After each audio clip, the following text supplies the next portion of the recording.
Ladies and gentlemen, good day and welcome to the Sealmatic India Limited earnings conference call for the financial year ended 31st March 2024.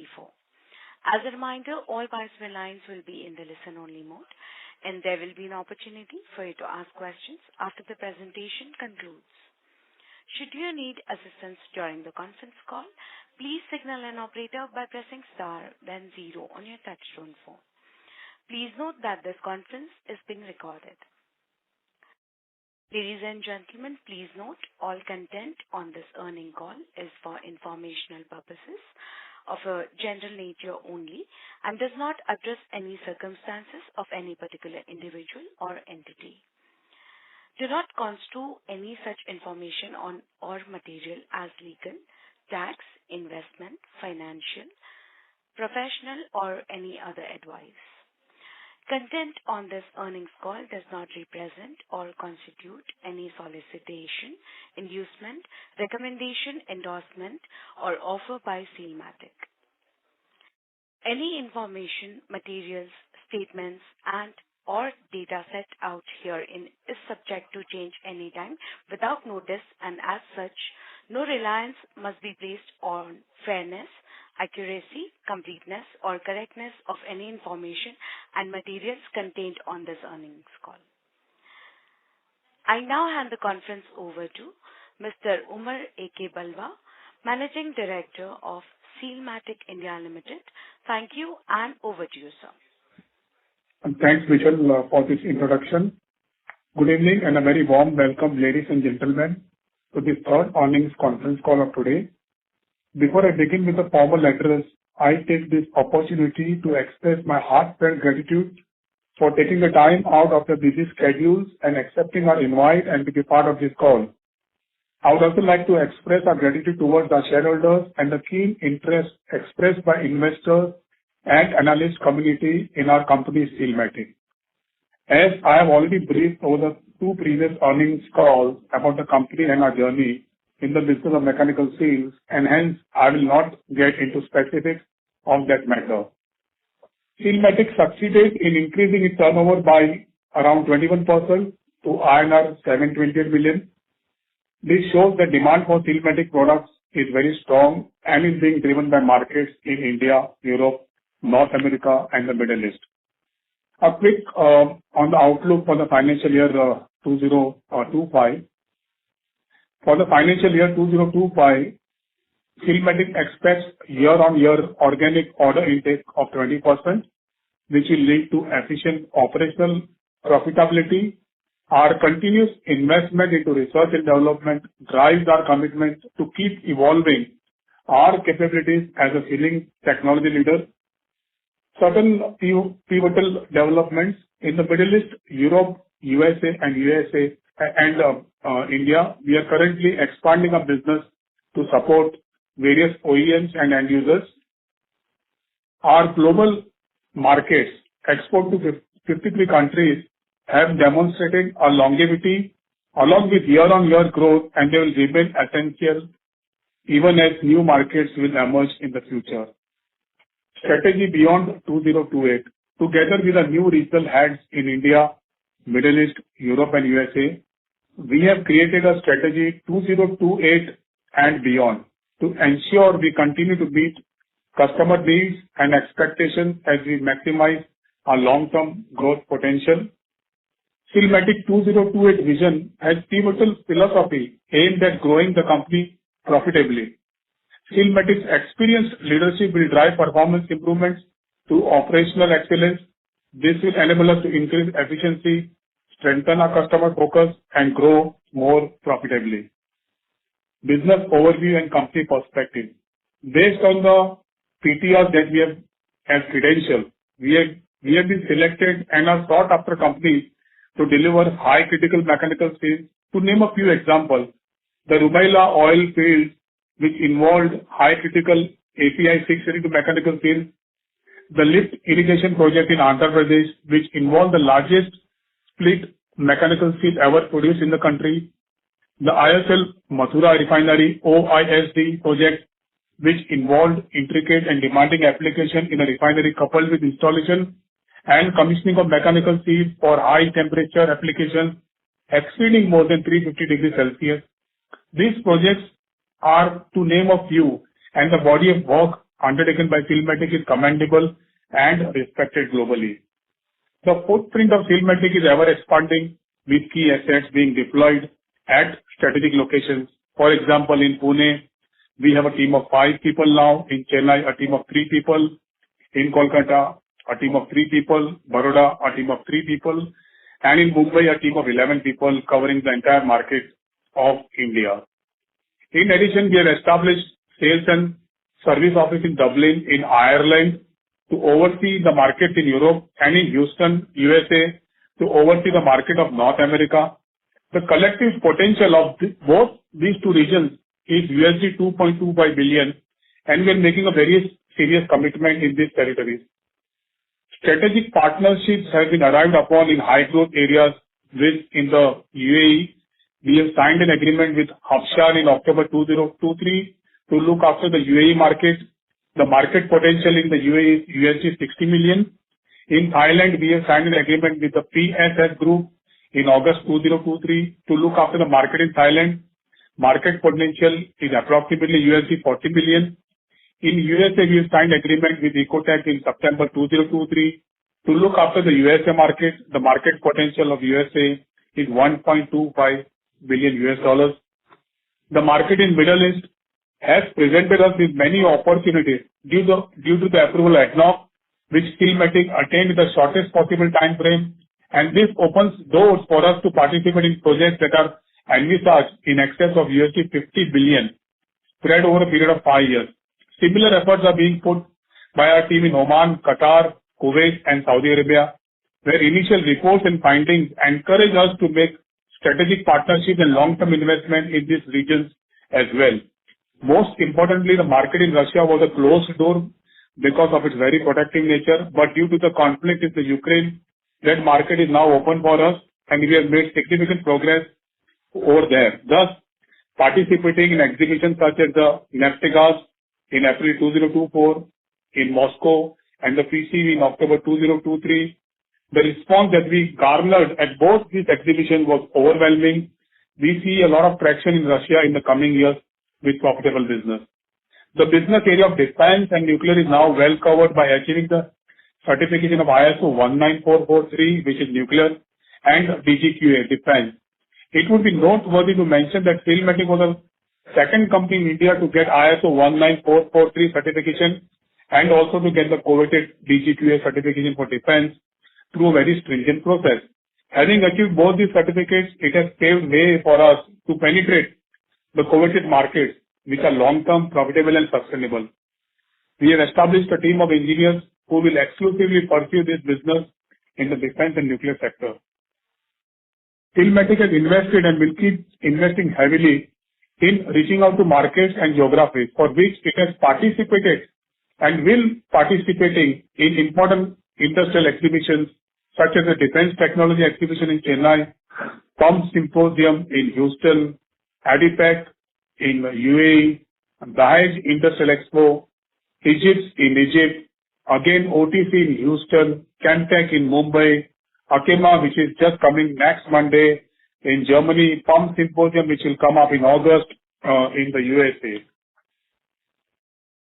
Hence, I've just given you a brief overview of the activities that the company has taken and what we foresee in the future. I will not go on a rant and will not hog the limelight. I will now hand it over to Ratan Kandare, who is our CFO, to share important vital details about the year that went by. Thank you, sir. Good evening, ladies and gentlemen.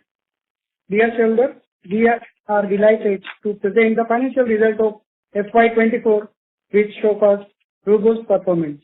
On an annual basis, our sales turnover in FY'24 stood at 71.01 crores, which is an increase by 21.31% as compared to previous year of FY'23, where the sales turnover stood at 58.54 crores. We have earned a profit after tax of 9.86 crores during FY'24. We have achieved the EBITDA of 15.94 crores during the FY'24.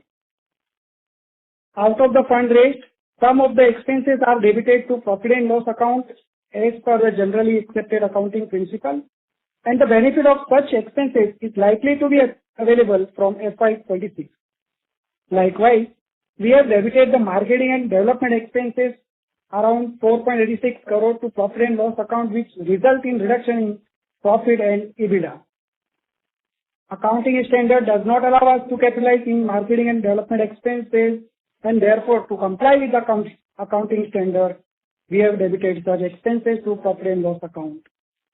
If such expenses are capitalized, we would have earned a profit of 18.4 crores, which amount to 25% of our total income, and EBITDA would be 20.80 crores, which amount to 28% of our total income. Thank you. Sir, should we start with the Q&A session? Yes, just one last paragraph I would like to address to all the people who are attending this call. I would like to extend great appreciation and thanks to you, our shareholders, for all your support, and to our employees, customers, and partners, without whom none of our achievements would have been possible. Thank you. Thank you very much, sir. We will now begin the question and answer session. Anyone who wishes to ask questions may press star and one on their touchtone phone. If you wish to withdraw yourself from the question queue, you may press star and two. Participants are requested to use only handsets while asking a question. Ladies and gentlemen, we will wait for a moment while the question queue assembles. You may please press star and one to ask questions. The first question is from the line of Gunit Singh from Counter Cyclical PMS. Please go ahead. Hi, sir. You had earlier guided that we would see a 60% growth in the revenues in FY'25. So are we still on track for that? Mr. Singh, yes, we are very much on track with that, and hopefully we'll surpass that target of FY'2025. Sir, so what kind of margins are we looking at in FY'25? As Ratan would have, mentioned in his small introduction, that had we not taken, certain expenditure into revenue, our EBITDA would have been 28%, even in the current year. But the accounting practices didn't allow us to do that because there was a change in law. So we expect our EBITDA to be in the range of 24 to 26%, depending on the kind of project activity that we'll undertake. All right, sir. So we expect this marketing expenses to continue this year as well, in the same amount, or is it higher than the previous year? It would be lesser because the kind of participation that we have done in exhibitions, I'm sure that it will get us the desired result, and we won't participate in all those exhibitions which we participated last year. And some of the exhibitions only come once in 3 years, so probably those expenditure would be lesser in terms of marketing. In terms of sales, reach out, they would remain constant, I would say. All right, sir. So what kind of contracts do we have with our customers? Is it order basis, or do we sell on spot? Can you please throw some light on that? There are certain rate contracts with OEMs, but generally it is an order-to-order basis. That's how the industry functions over here in India and globally. All right, sir. So what kind of pricing contracts do we have? So, I mean, for example, if the order is for, say, next 3 months, if there's a price increase till we supply, is there a pass-through contract, or is it fixed at the time of when the order is placed? I'm sorry, can you be more specific? I didn't get the question. Sir, so do we have can you throw some light on the nature of the contract? So, is the contract generally for a one-time supply, say, of a given amount of quantity? Or does the order entail some period, say, for 6 months, you will keep on supplying to the customers? And in that case, if the price of raw materials go up, do we have a clause to increase the prices of our final product and pass on the increase in raw material prices to the customers? I'll answer this question in 2 parts. The first one is that the order that we get or the contract that we have are orders which are divided into two categories. One is the OEMs, which are the pump and, rotary equipment manufacturers, and the second is the end users. So when we talk about the end user, that's an order which will keep repeating, because if my seal is fitted into an equipment of an end user, that will have an annuity of, say, till the lifetime of the equipment, which is 25 to 30 years. So those orders will keep repeating year on year. As regards to OEMs, it is based on project-to-project basis, and certain times we have rate contracts which are fixed for 1 year or maybe 2 years down the line. So that is the kind of business. Now, coming to the price escalation, fortunately for us, we don't sell our products on the cost of raw material, so it is always sold on technology. So the cost of raw material is not so significant for us as an impact if it increases. So that's not a criteria for us. And there is no inbuilt clause in any of the orders where there's a price increase and we get an increase. So that's not a question over here. We sell by technology, not by cost of raw materials. All right, so got it. So what is the current order book position as on date? It is healthy as compared to our target of achieving 20% intake of order intake. So we are on track on that. Sir, what is the total addressable size of the market in our industry? And who would be the leaders? What would be our position in the market currently? The Indian market is close to about 1,900 crores, and the global market would be $4.25 billion. All right, so who are our main competitors out of India in this field? And what would be our position, in terms of revenues in the industry? If you talk about the competitors, there are three big boys whom we call them as three companies which are only present everywhere, not only India but globally. So you'll find these three names. So these are three international companies, and if you want the names, I can give the names as well. One is Eagle Bergman, the erstwhile company which I started out in India in 1989. The other is Flowserve, and the third one is John Crane. So these are the three competitors who would be present everywhere. And as regards to our market share, it is difficult to quantify a percentage because we just started out our journey in India in 2020. And as regards to OEM and project business, we just started out in 2022. So it is too early to say, even put a figure. So that would be too premature. Got it, sir. Sir, and you were commissioning some capacity around Q4. So has that happened? Additional capacity? Yes, that is happening as we speak, and we would be, get fully integrated by end of June or first week of July. So when can we expect it to be at optimal utilization, and what would be the revenue potential from the new capacity? See, optimum utilization also depends on a lot of other factors such as getting a trained, employee structure over there, and also, getting them to fully integrated into the system that we have over here, because we follow very stringent regulations.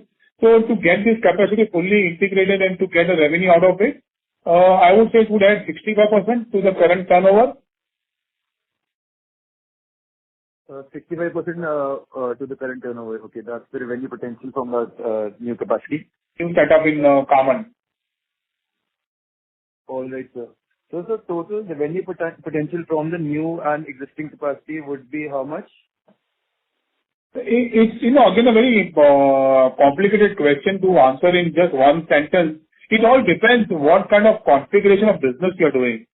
So if I have more of end user business, which I always, keep saying and, keep, emphasizing that FY'27 will be a golden period for Sealmatic. That's when our end user business will kick in. So it depends. If I'm only doing end user business, from my current capacity, I can do 200 crores. So it depends. You have to take into account how much of project and OEM business you're doing, how much of end user business you're doing. Sir, if we look at the current composition only of end user and OEMs, in that capability, what would be our revenue potential from the new as well as existing capacity? I would not like to go there because that's a question. I'm sorry to say that's a question which is a bit irrelevant at the moment because the configuration of business is going to keep evolving and changing. So if I give a figure today, it will be a very incorrect figure. All right, so what is the proportion of OEMs and the end user currently, and how do we see it panning out in the coming year and the next 2-3 years? It will remain the same between the OEM and the end user because I am a new entrant and I need to take as many OEMs and projects which will result in getting the end user business. So that would be, 50-50 at the moment. All right, sir. Got it. Thank you very much. I'll join back with you again. My pleasure. Thank you. The next question is from the line of Vinay Agarwal from Sri Venkatesh. Please go ahead. Good evening, sir. Thanks for providing me the opportunity. Sir, we have received a project certification from. I'm sorry to interrupt. Sir, your audio is not clear. May we request you to use your handset, please? Yeah. Now it's clear? Yes, sir. Please continue. We are now received approval in Middle East. We are also received a certification from Russian market also, and we have now approved for defense also. So going forward, could you provide any color in regard to what kind of growth trajectory we could foresee 2 or 3 years hence down the line? I would be, conservative and say let's take 3 years down the line. Just going by defense, it should add 25, percent of our turnover because that's a huge market, but it's a long term. It takes its own time. It's more bureaucratic. You need to go through various layers. So that's one question. As regards to the Middle East, we expect a good amount of turnover, which would be in the range of say 25 crores in the next 3 years' time. So overall, what kind sort of growth we could foresee going forward in 2 or 3 years down the line for the company? Currently we have received a lot of certification, and we have done a lot of marketing also. So what sort of growth we could foresee 2 or 3 years down the line? Say 3 years down the line, it would be safe to assume that we would double our turnover. And sir, one last question. Recently, we have received a project worth rupees 15 odd crore. So in this project, do we have operation maintenance contract also we have for future? Well, Mr. Agarwal, let me try and explain this in a very layman's term. So this is like how we have the Kodak film and the camera, where you get the camera free, and then you charge for the reel, for the negatives, and for the processing. So here, what happens in a project typically? Say, let's discuss this project which is called Mongol Refinery. So we will execute this project by say the last quarter of this financial year. So by March or April 2025, we will be completing the execution of this project. It will get assembled at the pump OEM's site, and it will be transported to the refinery in Mongol. Say 3 years down the line, when the plant gets commissioned, any product which has come as an OEM remains as an OEM. So with Mongol, I will have, say, example, 200 pumps which are fitted with the Sealmatic mechanical seals, and that itself is going to generate a revenue of $2 million every year for us. Profitable business. Sir, how long it would be? 25 to 30 years, as we had earlier discussed. 30 years, the lifetime of the equipment. So approximately means, as you said, $2 million, so 16 odd crores we would be receiving every year henceforth. Yes. Okay. So sir, from FY'27, we have already done a 200 or 250 odd crores. So by FY'27, how much revenue you should expect to accrue from this operation maintenance? I wouldn't go that far. I just answered this question in the earlier, question put by Mr. Singh. So let's stick to this. I don't want to go to 5 years and 7 years.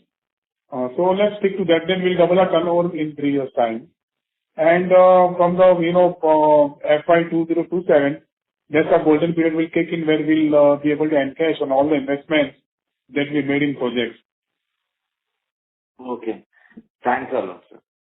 Welcome. Thank you. The next question is from the line of CA Varun Agarwal, an individual investor. Please go ahead. Thanks for the opportunity. Congratulations on the consistent top-line growth. In this year, FY'25, how much revenue do we expect from exports?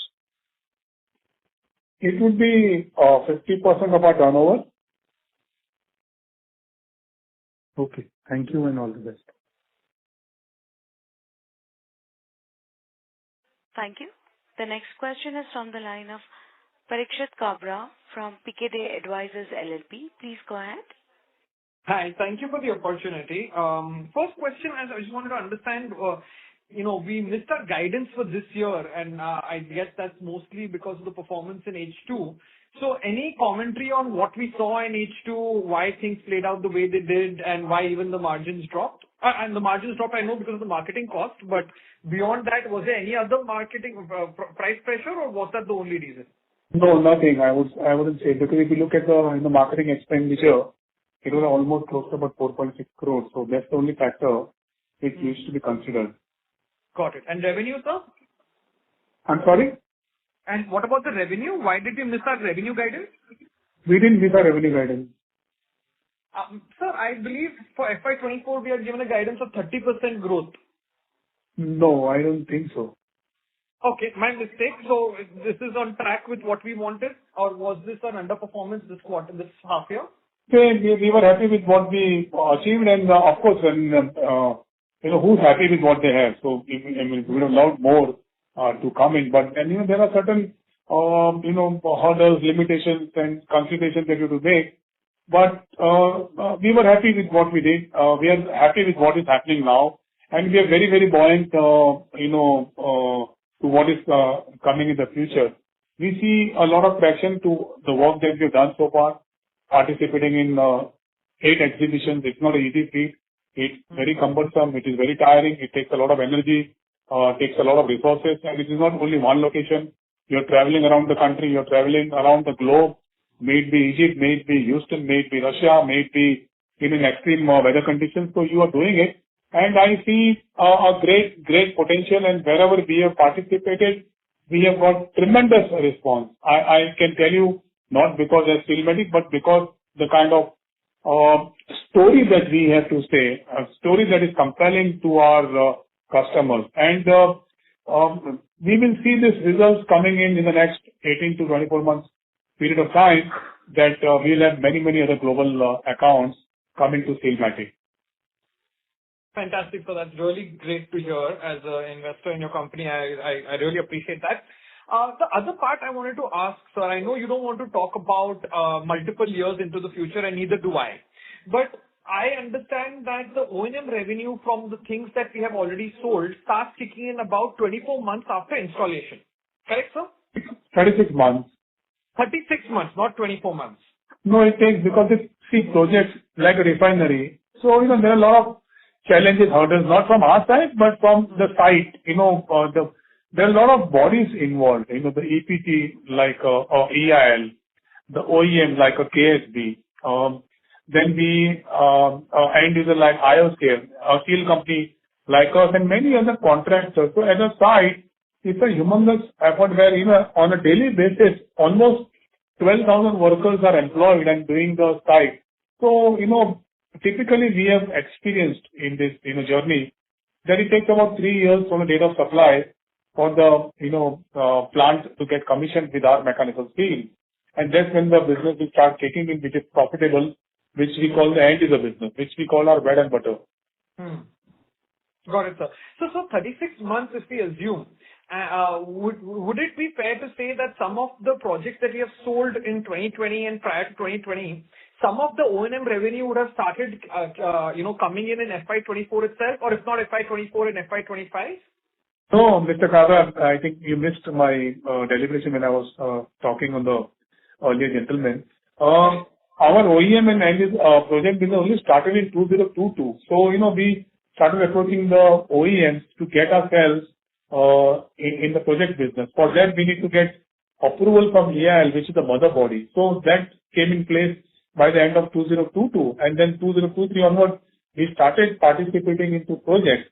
So whatever orders we would have got would be in the middle of 2023 and the end of 2023. And those orders are now being supplied and they'll get commissioned. Say by 2026, that's when I always say our golden period will start. So 2026 onwards, our steels will get commissioned. Got it, sir. And so my last question is that I know you said that the India TAM for our business was 1,900 crores.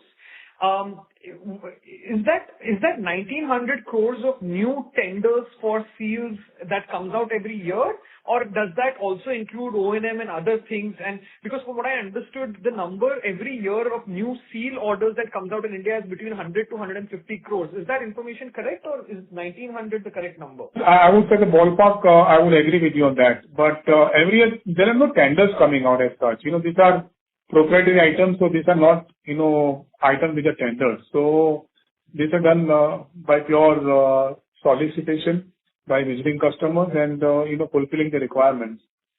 Perfect, sir. So in that case, when we have 50% of our revenue coming from India, which is about 35 crores from India, if we grow at 50%, 60% next year, then we would already be about 40 to 50% of the new orders that come out in India. Is that really going to be our market share?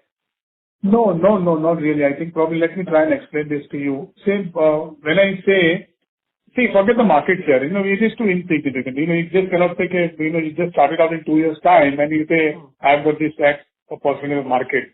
I don't believe in that number at this moment. I can only be qualified to say I've got a market share after 5 years down the line. But let's say that's our endeavor and we are working towards it. Then any new pump is being built for a project.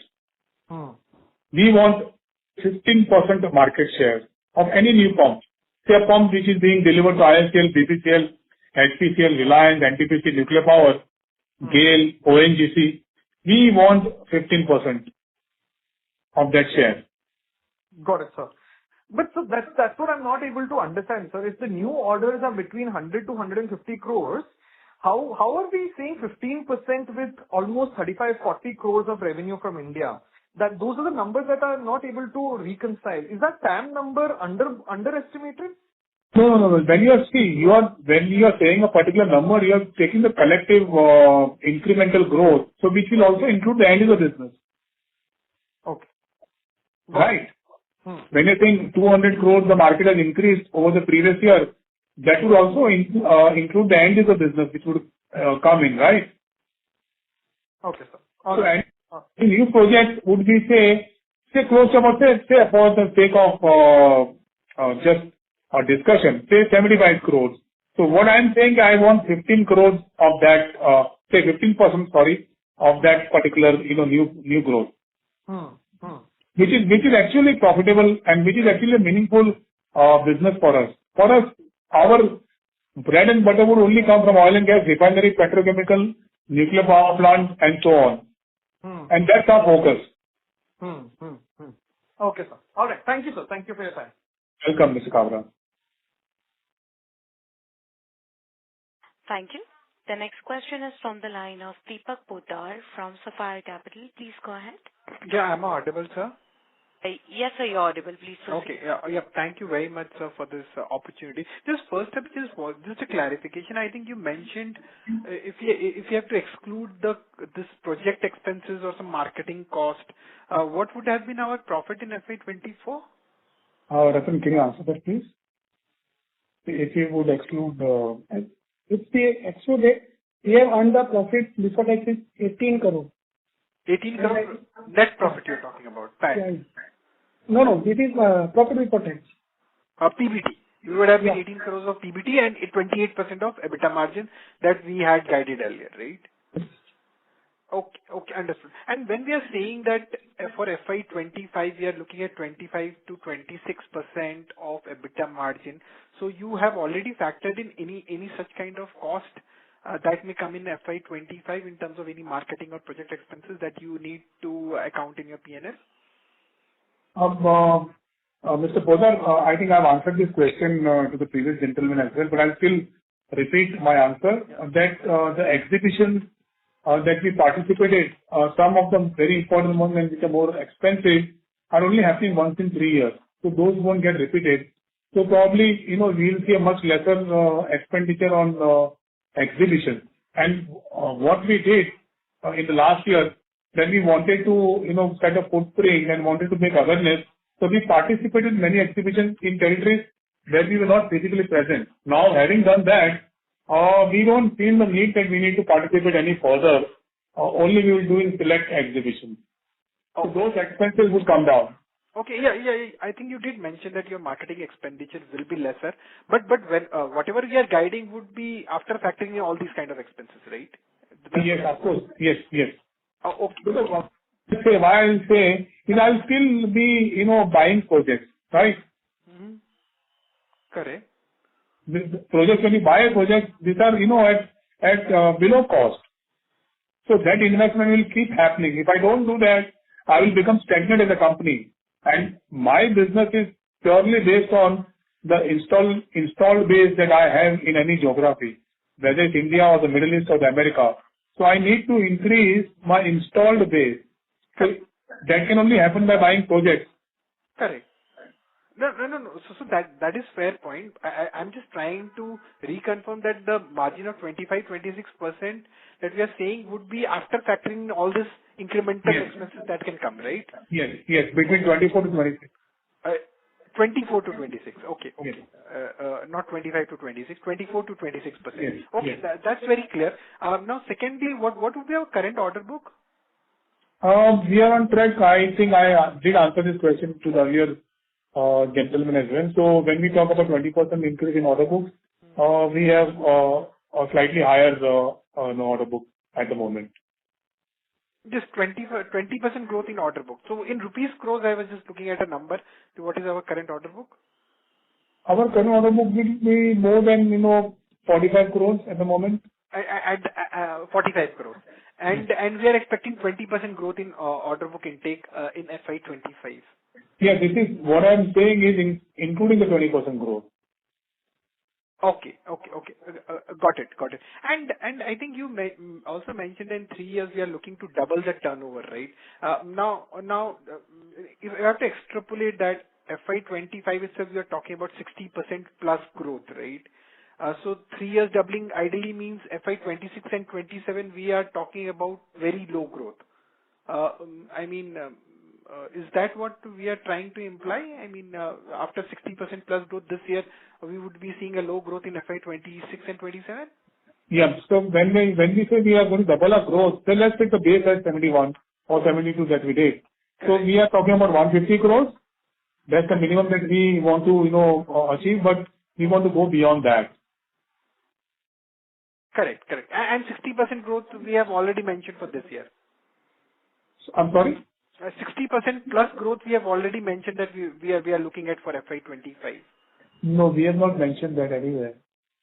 No. So in your opening remarks, you mentioned, I think, FY'25 we are on track for 60% revenue growth, right? No. Huh? 20% growth we have said. I don't see. Not 60%. We are talking about 20% growth. So I'm a little confused. So can we just reiterate that for FY'25, what is the growth we are looking at? 20%, I said. 20%. Yes. Okay, 20% growth for this year and overall doubling our revenue by FY'27 to around 150 crores, right? Yes. Okay. That's clear now. And what was the capex spend in the new capacity that we are integrating by maybe June end or July starting? Let Ratan answer this question. CapEx expenditure. Can you repeat the question, Mr. Poddar? So just the CapEx. I just wanted to what was the CapEx involved in that new capacity? Yes, invested in machinery around 5 to 6 crore in machinery this year, sir. 5 to 6 crores 6 in. crore in machinery. We are already given the order for it. Okay, and so 5 to 6 crores in machinery, and that is going to increase our revenue potential by about 65%, right? Yes. Okay. Okay, I understood. I think that's about it from my side. I mean, all the very best to you. Thank you so much. Thank you. Thank you. We'll take the next question from the line of Gautam Rastogi, an individual investor. Please go ahead. Hey, hi. Am I audible? Yes, sir, you're audible. Please proceed. All right. Thank you. Thank you, sir, for giving me the opportunity. The first question that I have is, sir, could you let me know what portion of your sales in FY'24 was non-API or non-project related? Sorry, I didn't get the question. Mr. Rastogi, can you please repeat it? I'm sorry to interrupt, Yes, sir. yes. Mr. Rastogi, can you please use your handset? Yeah, absolutely. Absolutely. Thank you, sir. All right. Am I Mr. Rastogi? Sorry, am I audible now? Yes, sir. Please proceed. All right. Sorry, I apologize for that. All right. So, sir, can you let me know what portion of your sales in FY'24 is non-API or non-project related? FY'24, did you mention? So what portion of sales is non-API or non-project related? Because not all your sales is API related, right? The portion of Yeah, it is absolutely. non-API. So anything which is, being exported out of the country is all, non-project. I wouldn't say non-API, but non-project. So where we don't, lose money, we make decent amount of profits. And anything which is happening here in India, where we supply to OEMs, it is a project business, and that's our business, which drains our resources and which drains our cash flows. So that business would be approximately 20% of the turnover. Understood, sir. So, and one thing, so in all the in the partnerships that you have done abroad, through those partnerships, are you targeting the API business or the non-API business? Primarily API business, because that's the area and focus that we have, because that's where we make money in a refinery or a oil and gas installation, a petrochemical, a power plant, both thermal as well as nuclear. So that's our focus area. Of course, we don't mean to say that other than that it is of no interest to us, but that's where we make the money. Understood. All right. So, in your opening remarks, you had mentioned a series of market sizes in different markets across the world. So, are those markets for already installed things, or are they for like incremental market, like 60 million, 40 million? Yeah, these are for operation and maintenance market, because when we talk about Middle East, so there is nothing which is happening as a manufacturing. So all the products are being, imported and being sold over there. So, like in the Middle East, you don't make a pump over there. All the pumps which are installed in the Middle East are being supplied from India. So that's purely highly profitable business. Highly profitable. Understood, sir. So, like, say, for example, for US, you mentioned the market of 1.25 billion, where you have done a partnership with Ecotex, if I'm getting the name right. Okay, so this 1.25 is for O&M. That's what you mean. No, US is a manufacturing country, so there we'll have to be more specific. So the end user business would be say 70%, and the OEM business would be say 30%. Understood, sir. This is helpful. Thank you. My pleasure, sir. Thank you. The next question is from the line of Gunit Singh from Counter Cyclical PMS. Please go ahead. Mr. Singh, I have unmuted you. Kindly proceed. Hi, I'm audible? Yes, sir. Yeah, thank you for this opportunity once again. Sir, so firstly, I want to clarify one thing. When I asked you for the guidance of growth in FY'25, you mentioned that we will be doing exceeding 60% plus growth in revenues. But to one of the previous participants, you mentioned that we would be growing at about 20%. So can you please clarify that first? I've just clarified this to the other gentleman. I don't know from where the 60% has come. All right, sir. Got it. So secondly, I want another clarification on one of the questions asked by one of the participants.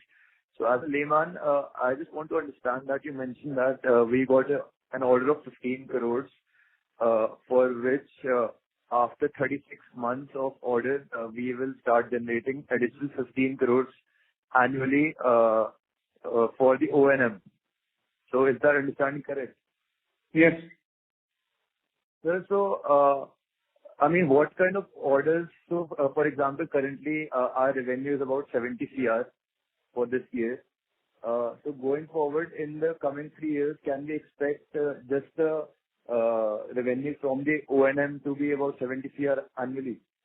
Yes. All right. So, after 36 months, we will just be generating 75 CR just from the O&M on top of our new business. So that is the correct understanding, right? Yeah. All right, sir. So basically, all of our orders, I mean, whether it's an end user or an OEM order, for all of our orders, we would be having this O&M revenue generation after 36 months. Is that understanding correct? Yes. That's why we do, so much of, lobbying and, PR activity with various OEMs and EPCs. So to get ourselves inside a project, and once you're inside, you don't get replaced in the lifetime of the equipment. All right, sir.